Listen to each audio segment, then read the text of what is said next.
नमस्कार, मी लीनता. आरोग्यम धनसंपदामध्ये तुमचं मनापासून स्वागत करते.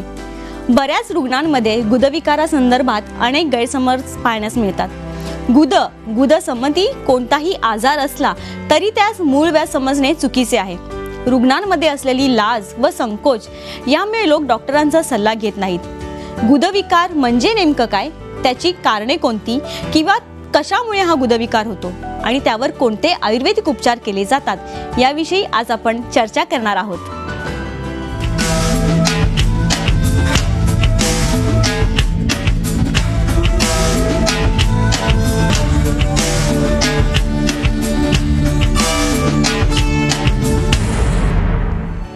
आजचा विषय तर तुम्हाला कळलेलाच असेल. याविषयी योग्य ते मार्गदर्शन करण्यासाठी आपल्यासोबत आहेत ayurveda surgeon doctor Mayur Pawaskar. Doctor, आरोग्यमध्ये मी तुमचं मनापासून स्वागत करते. नमस्कार. गुदविकार याविषयी तुमच्याही काही समस्या असतील तर तुम्ही आम्हाला 9619222999 या क्रमांकावर संपर्क करू शकता. डॉक्टर, आज आपण विषय घेतलेला आहे गुदविकार. सर्वप्रथम प्रेक्षकांना आमच्या सांगा की गुदविकार म्हणजे नेमकं काय किंवा त्याची कारणे किंवा लक्षणे काय सांगितली जातात. प्रथमतः तर मी TV9 महाराष्ट्राचे अभिनंदन करेन की त्यांनी गुदविकार हा इतका चांगला विषय निवडला. कारण की जसं तुम्ही सांगितलं की समाजामध्ये त्याबद्दल फार गैरसमज आहेत. लोकांच्या मनात लाज आहे, भीती आहे. लोक न्यूनगंड बाळगतात गुदविकाराच्या बाबतीत. भीती या प्रकारची की त्यांना असं वाटतं की गुदविकार जर झाला तर आपण डॉक्टरांकडे गेलो तर एक तर पैसे खर्च होतील जास्त आणि ऑपरेशन केल्याशिवाय इलाज नाही. ही एक त्यांच्या मनामध्ये संकल्पना बसलेली आहे. अगदी बरोबर. 80 ते 85% गुदविकार हे विना शस्त्रक्रिया बरे होतात असं आम्ही पाहिलेलं आहे. पण रुग्णांच्या मनात गैरसमज आहे की आपल्याला ऑफिसला दांडी मारायला लागेल, पैसे भरपूर खर्च होतील, हॉस्पिटलमध्ये बराच काळ राहायला लागेल. त्यामुळे गुदविकारांच्या बाबतीतले गैरसमज दूर करण्याचा आज आपण प्रयत्न करूया. अगदी बरोबर. डॉक्टर, बऱ्याच लोकांचा समज असतो, आपण मगाशी म्हटलोच आहोत की गुदविकार झाला तर लोकांचा असा समज असतो की आपल्याला मूळव्याध झालेला आहे. पण मूळव्याध आणि गुदविकार हे दोन्ही विभिन्न रोग आहेत. विभिन्न रोग नाही म्हणता येणार. मूळव्याध हा गुदविकारांमध्ये एक रोग आहे. अच्छा. गुदाच्या ठिकाणी होणारे निरनिराळ्या व्याधींपैकी मूळव्याध हा एक व्याधी आहे. अच्छा. गुदाच्या ठिकाणी अनेक व्याधी होतात. उदाहरणार्थ सांगायचं झालं तर भगंदर, ज्याला आपण फिस्चुलाइन ॲनो असे म्हणतो, परिकर्तिका म्हणजे फिशर इन ॲनो असे म्हणतो, गुदकंडू, गुदाच्या ठिकाणी खाज सुटणे, आणि गुदभ्रंश, गुदाच्या ठिकाणी कोणताही रोग झाला तर मूळव्याध किंवा पाईल्स त्याला म्हणणे असे आहे. अगदी बरोबर आहे डॉक्टर. आपण चर्चा करतोय पण एका प्रेक्षकांचा फोन आहे आपल्याबरोबर. शशीर महाजन आहेत आपल्याबरोबर नाशिकहून. तुमचा प्रश्न विचारता? हां, बोला, प्रश्न विचारा. हां, प्रश्न विचारा तुमचा. माझ्या मते त्यांचा संपर्क तुटलेला आहे. आपण आपली चर्चा चालू ठेवूया. डॉक्टर, जर एखाद्या रुग्णाला गुदविकार झालेला असेल तर त्याच्याशी रिलेटेड आणखीनही काही रोग होऊ शकतात का? होऊ शकतात ना. गुदविकार हे दुसऱ्या रोगांबरोबरच निगडीत असतात. सर्वात महत्त्वाचं गुदविकारांच्या बाबतीत म्हणजे महत्त्वाचं कारण म्हणजे मलावरोध, म्हणजे शौचास व्यवस्थित न होणे, मलप्रवृत्ती व्यवस्थित न होणे हे गुदविकाराचं सर्वात मुख्य कारण असे म्हणता येईल. आता हा मलावरोध कशामुळे होतो तर त्याची निरनिराळी कारणे आहेत. आहारज कारणे, विहारज कारणे. आहारज म्हणजे आपण जो दैनंदिन आहार घेतो आणि विहारज म्हणजे लाईफस्टाईल. आपली जी लाईफस्टाईल असते त्याच्यामध्ये आपण जे पथ्य पाळावायची असतात ती पाळली नाही तर हे गुदविकार संभवतात. पण असं काही आहे का की हा जो आहे गुदविकार जो आजार आहे तो महिलांनाच होऊ शकतो किंवा पुरुषांनाच होऊ शकतो, असं काही आहे? असं काही प्रीडिस्पोजिशन सांगितलेलं नाहीये की बाबा महिलांनाच व्हायला पाहिजे. पण महिलांना प्रेग्नन्सीच्या काळात हे अशा गुदविकाराची संभावना असते. अच्छा. जर समजा एखादी महिला प्रेग्नेंट आहे आणि त्यावेळेला जर त्या महिलेला जर हा विकार झाला असेल तर अशा वेळेला आपण त्यांना काय उपचार सांगतो? प्रेग्नन्सीच्या वेळेला बरेचशी औषधे नाही देता येत कारण की त्याच्याने गर्भाला हानी होण्याची शक्यता असते. त्यामुळे जास्त करून त्यांना आपण पथ्य सांगतो, त्यांना आपण राहाव्याचे नियम सांगतो की काय त्यांनी करावे, काय त्यांनी नाही करायचं. सोपे नियम असतात. नुसतं दुधामध्ये 2 चमचे तूप घालून जर रात्री झोपले तरी पण गुदविकारासारखे रोग आपण टाळू शकतो. पण नेमका कोणत्या कारणामुळे गुदविकार होऊ शकतो? त्याची काही पर्टिक्युलर कारण म्हणजे मी जसं तुम्हाला सांगितलं की आहारज आणि विहारज कारण.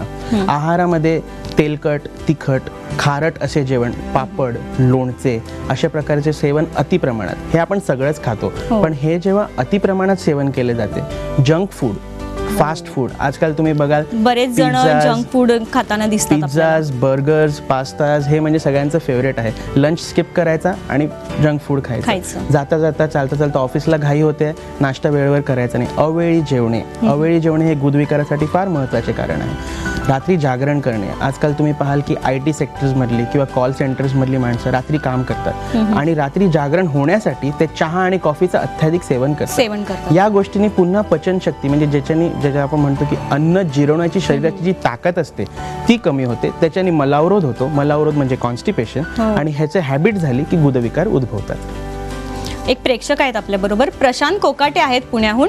प्रशांत, तुमचा प्रश्न विचारता. हा मॅडम, गुदविकार आणि मूळव्याध याच्यामध्ये फरक काय म्हणजे? अच्छा, गुदविकार आणि मूळव्याध यात नेमका फरक काय आहे? जसं मी तुम्हाला आता थोड्या वेळापूर्वी सांगितलं की गुदविकार हे अनेक आहेत, तर मूळव्याध हा विविध प्रकारच्या गुदविकारांपैकी एक आहे.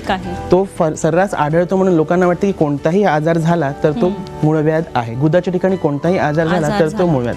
त्यामुळे योग्य निदान करून घेणे तज्ञ डॉक्टरांकडनं ते महत्त्वाचं आहे. डॉक्टर, आपण सोप्या भाषेत जर आपल्या प्रेक्षकांना सांगायचं असेल की गुदविकार, तर आपण नेमकं कशा प्रकारे सांगू शकतो त्यांना? गुदविकार समजण्याच्या आधी मला सांगू द्या की गुद म्हणजे काय नेमके. पचन संस्था म्हणजे ज्याला आपण डायजेस्टिव्ह सिस्टम असे म्हणतो, जिकडे अन्नाचे पचन होते, त्याचा शेवटचा भाग म्हणजे गुद.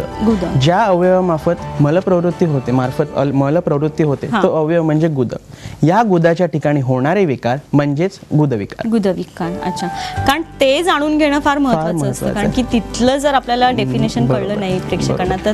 आणि इकडे मला एक गोष्ट सांगावीशी वाटते की गुदविकार जेव्हा लोकांमध्ये होतात त्यावेळेला त्यांना ती भीती आणि लाज जी असते आणि डॉक्टरांकडे गेलो तर डॉक्टर ऑपरेशन सांगतील, त्या भीतीमुळे ते रस्त्याच्या कडेला वगैरे किंवा तंबूमध्ये जे जडीबुटी किंवा झाडापाला विकतात त्यांच्याकडे जातात आणि त्यांच्याकडनं जाऊन औषधं घेतात. त्यांना त्या रोगाचं निदान सुद्धा होत नाही. ते तिकडे रुग्ण आपले पैसे सुद्धा खर्च करतात आणि 100% त्यांच्या आरोग्याला हानी पोहोचते. आणि असे रुग्ण जेव्हा आमच्याकडे नंतर येतात तेव्हा त्यांच्यावरती उपचार करणं आम्हाला सुद्धा कठीण जातं, कारण की बराचसा काळ निघून गेलेला असतो. आणि बरोबर, कारण हे तुम्ही सगळ्यात महत्त्वाचं सांगितलं, कारण की कुठलाही जर आजार झाला असेल तर त्याच्यासाठी योग्य जे तज्ञ डॉक्टर असतात त्यांच्याकडनं उपचार करून घेणं फार महत्त्वाचं असतं. एक प्रेक्षक आहेत आपल्या बरोबर, संध्या आहेत चेंबूरहून. संध्या, तुमचा प्रश्न विचारता. हॅलो डॉक्टर, नमस्कार. नमस्कार. आम्ही चेंबूरहून बोलते. माझं नाव संध्या आहे. बोला. माझं वय आहे 48 आणि तब्येत स्थूल आहे जराशी. पण मला प्रॉब्लेम असा आहे की खूप एका जागेवर बसलं की गुडघे खूप दुखतं, म्हणजे बसायला होत नाही. अच्छा. किंवा मोशनला जाताना जरा पहिल्यांदा खूप त्रास होतो आणि त्या ठिकाणी एक 8-10 दिवस खूप त्रास होतो, म्हणजे टोचल्यासारखं होतं असून. अच्छा. पण ह्याला उपचार काय? खूप योग्य प्रश्न विचारला आहात तुम्ही. 48 वय आहे त्यांचं. बरोबर. ज्या प्रकारची लक्षणं ते सांगता आहेत त्या लक्षणांवरनं असं कळते की त्यांना परिकर्तिका नावाचा आजार आहे. परिकर्तिका ज्याला आपण फिशर इन ॲनो म्हणतो. ह्याच्यामध्ये काय होतं की ज्याच्या नावात परिकर्तिका म्हणून सांगितलं, कर्तिका म्हणजे कात्री, ज्यामुळे मलप्रवृत्तीच्या वेळी कात्रीने कापल्यासारख्या वेदना होणे, म्हणजे अत्यंत तीव्र जळजळणे, भगभगणे अशा प्रकारच्या वेदना ज्यामुळे होतात तो आजार. तर जेव्हा पण मलप्रवृत्तीला ते जातात तेव्हा त्यांना सदाह, खूप दाह होतो आणि खूप वेदना होतात. ह्यांच्यासाठी मला एक सोपे घरगुती गोष्टी मला सांगाव्याशा वाटतात की परिकर्तिकेसाठी सकाळी उठल्यावर अनुष्णपोटी 2 कोमट पाण्याचे ग्लास प्यावे त्यांनी. त्याच्याने पचनासाठी मदत होईल. आणि रात्री झोपताना दुधामध्ये 2 चमचे तूप घालून त्यांनी प्यावं. आणि त्यांनी एका योग्य तज्ञ आयुर्वेदिक डॉक्टरकडे जाऊन तपासणी करून घ्यावी, कारण की बऱ्याच वेळा परिकर्तिकाबरोबर आतमध्ये मूळव्याध असण्याच्या शक्यता असते. त्यामुळे प्रोक्टोस्कोपी वगैरे जे निरनिराळे साधनं आहेत त्याच्याने त्यांनी निदान करून घ्यावे आणि त्यानुसार उपचार करून. अगदी बरोबर. डॉक्टर, बरीच लोक घाबरतात सुद्धा, म्हणजे काही वेळेला त्यांना शौचास जावेला होते, त्यावेळेला त्याच्यातनं रक्ताच्या गाठी किंवा लालसर गाठ सुद्धा पडते. तर अशा वेळेला डॉक्टर ती लोक घाबरतात सुद्धा की आपल्याला नेमकं काय झालेलं आहे आणि संकोचतात की आपण नेमकं डॉक्टरांकडे जाऊन काय सांगायचं आणि कशा प्रकारे. तर अशा रुग्णांना तुम्ही काय सल्ला द्याल? ज्या वेळेला रुग्णांच्या शौचाच्या वेळेला तिकडनं रक्तस्राव होतो किंवा जसं तुम्ही म्हणालात की रक्ताच्या गाठी पडतात, त्यावेळेला घाबरण्याची काही कारण नसते. तुम्ही त्याच वेळेला एका तज्ञ आयुर्वेदिक डॉक्टरकडनं, जसे मी म्हटले की रस्त्याच्या कडेवरती जाऊन औषधं घ्यायची नाही, कारण त्याला आयुर्वेद म्हणणं हे चुकीचं आहे. आयुर्वेद हे एक शास्त्र आहे आणि आयुर्वेदाचा सल्ला हा पदवीधर आयुर्वेदिक डॉक्टर किंवा MD MS आयुर्वेदिक सर्जन्स यांच्याकडनंच घ्यावा. तर त्यांनी जाऊन त्यांना भेट द्यावी, त्यांना सांगावं, ते त्यांची प्रॉपर हिस्ट्री घेतात, त्यांना विचारतात की कशामुळे काय झालं, काय नाही झालं. योग्य निदान हे उपचारासाठी फार महत्त्वाचं आहे. निदान म्हणजेच डायग्नोसिस करणं फार महत्त्वाचं आहे. कोणता आजार आहे त्यानुसार मग उपचार केले जातात. बरोबर. एक प्रेक्षक जोडले गेलेत आपल्या बरोबर. भरत आहेत नांदेडहून. भरत, तुमचा प्रश्न विचारता. ते गुदद्वारामध्ये खाज होण्याबद्दल लिक्विड घेतलं होतं, मेदेक्स घेतलं होतं. बर बोला, पुढे बोला. तर मेदेक्स घेतल्यानंतर कमी झालं ते वर्मा थ्रेड वर्मा असं काहीतरी प्रकार खाज होत होते. बंद झाल्या म्हणजे पुन्हा घ्यावं लागेल का? अच्छा, तुमचं वय किती आहे? आणि वैद्यकीय सल्ल्याप्रमाणे लिक्विड घेतलेलं होतं मी. बरोबर. खाज नेहमी सुटते का? दिवसभर असते की फक्त शौचाला जातात तेव्हाच असते? शौचाला जाण्यापूर्वी आणि रात्रीच्या वेळेस. बर. अच्छा, खाज होते त्यांना शौचाच्या जागी. युजली ज्याला मी सांगितलं तुम्हाला गुदकंडू ज्याला प्रुरायटिस ॲनी असं म्हटलं जातं, त्यावेळेला एनस किंवा गुदाच्या ठिकाणी कोणत्या प्रकारचं इन्फेक्शन असेल तर त्यावेळेला अशा प्रकारची लक्षणं दिसून येतात. तेच अशा गुदाच्या बाजूला जेव्हा पुरळ उठणे, फोड उठणे, आपण त्यांना विचारलं पाहिजे होतं की पुरळ उठणे किंवा संपर्क नाही होऊ शकला, पुरळ उठणे किंवा फोड असतील मग त्या हिशोबाने इलाज बदलत असतात. जर इन्फेक्शन असेल तर त्यावेळेला अँटीबायोटिक्सचा सुद्धा वापर केला जातो. जर समजा गुदविकार झालेला आहे रुग्णांना, तर तो होण्याआधी काही प्रतिबंधात्मक उपाय केले जातात का? नक्कीच आहेत. आपल्या आहारामध्ये आणि विहारामध्ये फार बदल करावे लागतात. जसे मी सांगितले मगाशी की पिझ्झाज, बर्गर्स, पास्ताज, मी असं अजिबात बोलत नाही की ते खाऊ नये. मी स्वतः सुद्धा पिझ्झाज, बर्गर्स खातो, पण त्याचे अत्याधिक प्रमाणात सेवन. ज्या चांगल्या गोष्टी आहेत त्या खाताना महिन्यात अतिरेक करू नये. कुठल्याही गोष्टीचा अतिरेक केला तर प्रॉब्लेम होतोच. तर खाण्याच्या बाबतीत आहारामध्ये हिरव्या पालेभाज्या जास्त प्रमाणात खाणे, भरपूर पाणी पिणे. बरेच रुग्ण मला विचारतात की डॉक्टर जेवणाच्या वेळेला पाणी कसं प्यायचं, तर मी त्यांना सल्ला देतो. काही जणांना सवय असते जेवणाच्या अगोदर पोटभर पाणी पिणे, काहींना सवय असते जेवणाच्या नंतर पोटभर पाणी पिणे. पण माझा सल्ला सगळ्यांना असा असेल की जेवण करायच्या आधी पाणी पिऊ नये, कारण की त्याच्याने भूक ही कमी झालेली आढळते. जेवणाच्या नंतर जर भरपूर प्रमाणात पाणी पिले तर पचन नीट होत नाही, जरणशक्ती कमी होते. त्यामुळे जेवणाबरोबर पाणी हे 2-2 घासानंतर एखादा घोट किंवा 3-3 घासानंतर एखादा घोट असे पिणे. दुसरं म्हणजे रात्री जागरण कमी करावे. सकाळी लवकर उठल्यास नैसर्गिक शौचाचा वेग येतो आणि त्या वेगाचा मान ठेवावा. जर नैसर्गिक शौचाचा वेग आलेला असेल तर त्यावेळेला ऑफिसला जायला घाई होते, म्हणून आपण तो वेग अवरोध करतो. वेगाचा अवरोध केला तर त्रास सुरू होतो आणि नंतर जेव्हा आपण ऑफिसला जातो त्यावेळेला मग ते कमोडवरती जाऊन लोक बसतात आणि मग त्यावेळेला कुंठणे, गुदाच्या ठिकाणी जोर करून जबरदस्ती मलप्रवृत्ती करणे, ह्याच्यामुळे सुद्धा गुदविकार होतो. डॉक्टर, एक प्रेक्षक आहेत आपल्या बरोबर, सुरेखा शेट्टी आहेत आपल्या बरोबर पुण्याहून. तुमचा प्रश्न विचारता. बोला. हॅलो. हा बोला. मला गेले ना, मला खूप जळजळ होते आणि डिलिव्हरी नंतर म्हणजे प्रॉब्लेम सुरू झालाय तुम्हाला. अच्छा, तुमचं वय किती आहे? आणि माझं वय 23 आहे. अच्छा. आणि खूप असं गाठ येते अशी बाहेर आणि पुन्हा मग 2-3 आठवड्याने पुन्हा मग त्रास नाही होत असं. अच्छा, म्हणजे हा त्यांना दर 2-3 आठवड्यांनी त्रास होत असतो. आणि त्यांनी सांगितलं की डिलिव्हरी नंतर हा त्रास त्यांना सुरू झालाय. पहिला त्यांनी सांगितलं की मला फार जळजळतं आणि नंतर त्यांनी सांगितलं गाठ बाहेर येते आणि ते आत जाते. ते जळजळण्याची जी लक्षण आहे त्यांचं ते टिपिकल परिकर्तिकेचं लक्षण आहे, जे मगाशी आपण डिस्कस केलं. फिशर हा आजार मूळव्याधापेक्षा जास्त सापडतो समाजात, पण फेमस झाला आहे मूळव्याध आणि पाईल्स. तर फिशर आहे त्यांना. आणि दुसरं म्हणजे गाठ बाहेर येणं आणि परत आत जाणं, हे पाईल्स म्हणतो आपण त्याला. प्रोलॅप्स्ड पाईल्स आहेत त्यांना. पाईल्स म्हणजेच मूळव्याध. तर ह्याच्यासाठी त्यांनी तेच पहिला जे सांगितले ते पथ्याचे नियम, आहारात बदल, विहारात बदल, योग्य डॉक्टरकडनं जाऊन निदान करून घेणे, प्रोक्टोस्कोपी वगैरे निदान करून घेणे की नेमका आजार काय झाला आणि त्यानुसार उपचार. परिकर्तिकेमध्ये औषधी देतात आणि औषधांबरोबर मात्रा बस्ती म्हणून एक आयुर्वेदात उपचार सांगितला आहे. त्या मात्रा बस्तीमध्ये औषधी युक्त तेल असे आत सोडले तरी त्यांनी तिथली जखम भरण्यास मदत होते. अगदी बरोबर आहे, कारण तुम्ही फार महत्त्वाचे उपचार आमच्या प्रेक्षकांना सांगताय. ही चर्चा आपण पुढे चालूच ठेवूया. आरोग्यम धनसंपदामध्ये आज आपण गुदविकार आणि आयुर्वेद या विषयावर चर्चा करतोय. यासंबंधी तुमचेही काही प्रश्न असतील तर तुम्ही आम्हाला 9619222999 या क्रमांकावर संपर्क करू शकता. आता वेळ झाली एका ब्रेकची. कुठेही जाऊ नका, बघत रहा आरोग्यम धनसंपदा.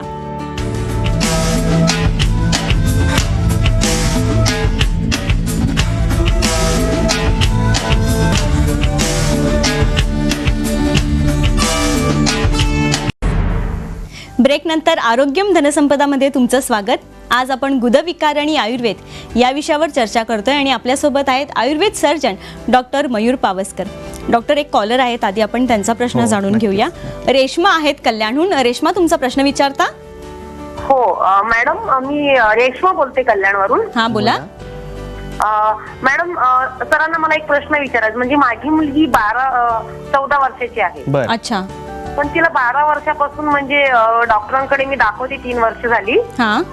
तर काही डॉक्टर बोलतात की फिशर आहे तिला, काही डॉक्टर बोलतात मूळव्याध आहे, काही बोलतात ऑपरेशन करायचं, काही बोलतात ऑपरेशन नाही करायचं.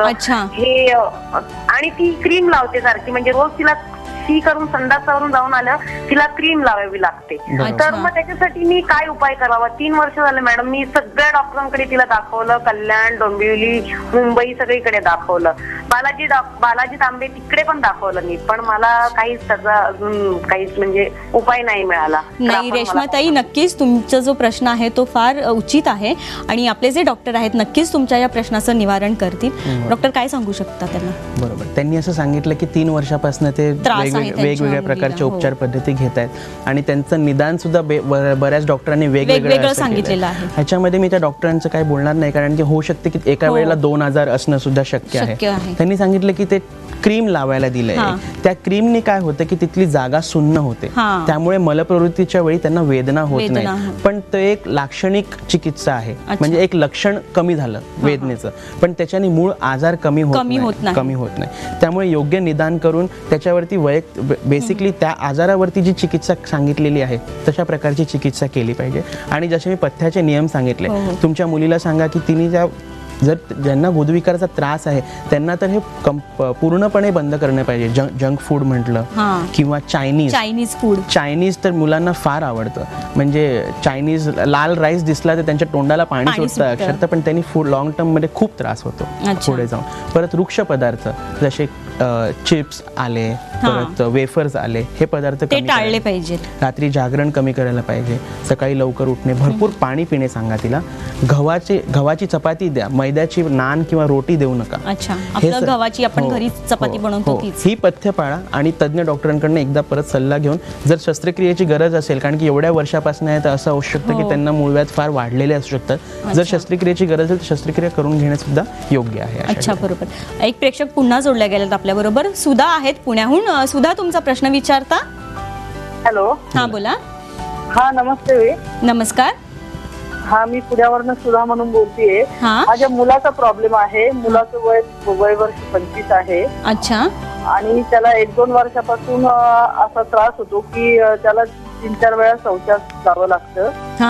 म्हणजे काही जेवण वगैरे केलं किंवा चहा वगैरे पिला तरी शौचाला जावं लागतं. अच्छा. ते थोडीशी जागा बाहेर आहे. अच्छा. आणि त्याला असं कुठावं लागतं. बरोबर. नक्कीच सुधाताई, डॉक्टर आपले नक्कीच निवारण करतील तुमच्या या प्रश्नाचं. जेव्हा आपण बोलतो की जागा बाहेर येते, गुदाच्या ठिकाणी जागा बाहेर येते, तर यावेळेला त्या दोन्हीमध्ये फरक करणं फार महत्त्वाचं आहे. कारण की एक रेक्टल प्रोलॅप्स नावाचा आजार आहे, ज्याला आपण गुदभ्रंश म्हणतो. यामध्ये पूर्ण गुदाची जागाच खालती सटकलेली असते. आणि दुसरं म्हणजे हिमोरॉइड्स किंवा मूळव्याध ज्याला आपण म्हणतो, त्याच्यामध्ये कोंब आलेले असतात किंवा मांसांकुर आलेले असतात. तर ह्यानुसार चिकित्सा बदलते, चिकित्सेत फरक आहे. तर त्याच्यापैकी नेमकं काय त्यांना झालं ह्याचं त्यांनी निदान करून घ्यावं, तज्ञ डॉक्टरांकडे निदान करून घ्यावं. परत झाडापाल्यावाली औषधं घेऊ नये, एका तज्ञ डॉक्टरांकडून निदान करून घ्यावं.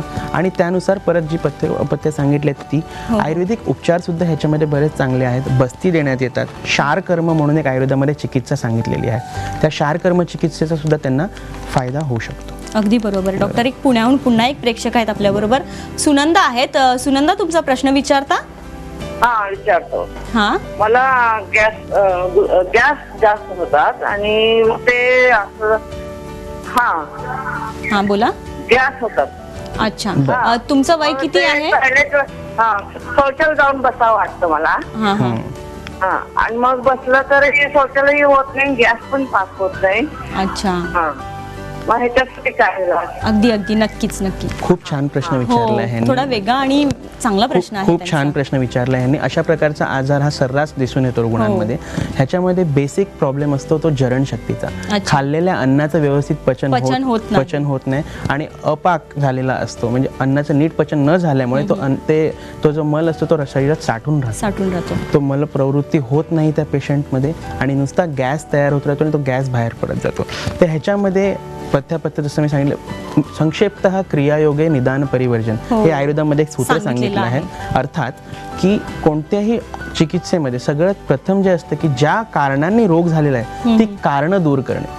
ते कारणं दूर केली की त्याच्यानंतर मग औषधी उपचारांनी ह्यांना पाचक आणि आमपाचक औषधं दिली तर नक्कीच फरक पडेल. डॉक्टर, तुम्ही मगाशी प्रतिबंधात्मक उपाय सांगत होता, तर आणखीन काही प्रतिबंधात्मक किंवा आयुर्वेदिक उपचार सांगितलेले आहेत का गुदरोगावर? आयुर्वेदिक उपचार तर आहेतच, पण इन जनरल गुदविकारांवरचे प्रतिबंधक उपाय आपण डिस्कस करत होतो. तर एक तेच की ऑफिसला जाताना घाई होत असताना वेगावरोध करू नये.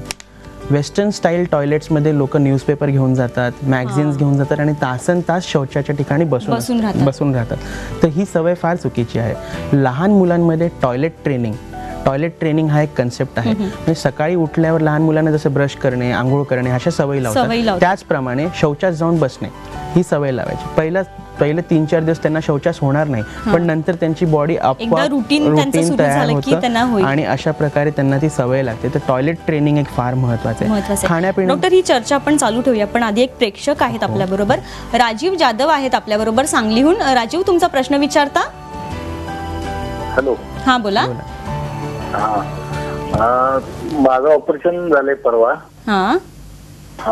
आणि आता काही तक्रार नाही, पण हे जर हे पाळायचं म्हणलं आपण म्हणजे पथ्य नाही. नेमकं ऑपरेशन कसलं झालंय तुमचं?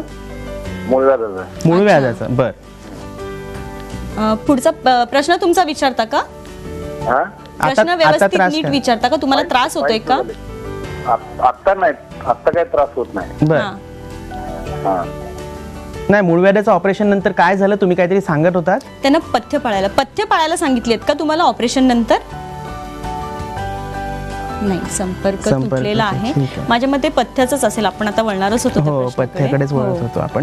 की जसं मी सांगितलं की हिरव्या पालेभाज्या, गुदविकाराच्या रुग्णांना ताक हे खूप चांगलं उपयुक्त आहे आपल्या शरीरासाठी. ताकाला अमृता समान मानलेलं आहे की गुदविकाराच्या रुग्णांसाठी.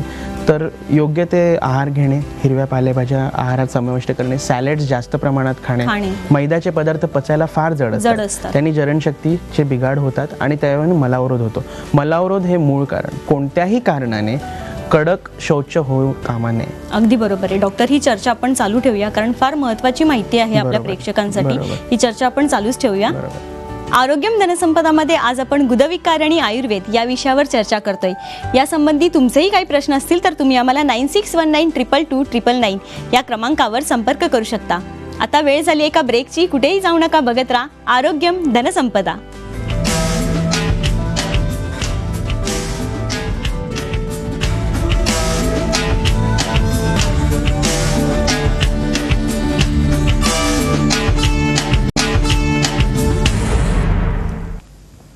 ब्रेक नंतर आरोग्यम धनसंपदामध्ये तुमचं स्वागत. आज आपण गुदविकार आणि आयुर्वेद या विषयावर चर्चा करतोय आणि आपल्यासोबत आहेत ayurveda surgeon doctor Mayur Pawaskar. Doctor, आपण गुदविकारावरती चर्चा करतोय. आणखीन काही संदेश किंवा एखादी टिप तुम्हाला आमच्या प्रेक्षकांना या आजाराबद्दल द्यावीशी वाटते का? मला प्रेक्षकांना एवढंच सांगायचं आहे की एवढी जी चर्चा आपण केली मगासपासून, त्याच्यातलं जर काही जरी लक्षात नाही राहिलं तर सोपं लक्षात ठेवण्यासाठी मी त्यांना 3 शब्द देतो: हरी, वरी आणि करी. म्हणजे कोणत्याही गोष्टीत घाई आपण करतो. अति घाईने जेवण करणे, सकाळी घाई असल्यामुळे मलप्रवृत्तीला न जाणे, मलप्रवृत्तीचा वेग रोखणे. तर हरी करू नये. वरी, मानसिक ज्या गोष्टी असतात, मानसिक ताण, तणाव, ह्यांचा सुद्धा गुदविकाराबरोबर संबंध आहे. हे आयुर्वेदामध्ये सांगितलेलेच होते आणि आता मॉडर्न रिसर्चर्सने सुद्धा ते प्रूव्ह केलेले आहे. आणि करी, करी म्हणजे स्पायसी करीज, हा हा मिसळीवरचा कट बघितला किंवा तरी बघितली की तोंडाला तोंडाला पाणी सुटतं, पण तो कट पुढे जाऊन त्रास देतो. तर अशा प्रकारच्या गोष्टींचे अतिसेवन ह्यानी गुदविकार उद्भवतात.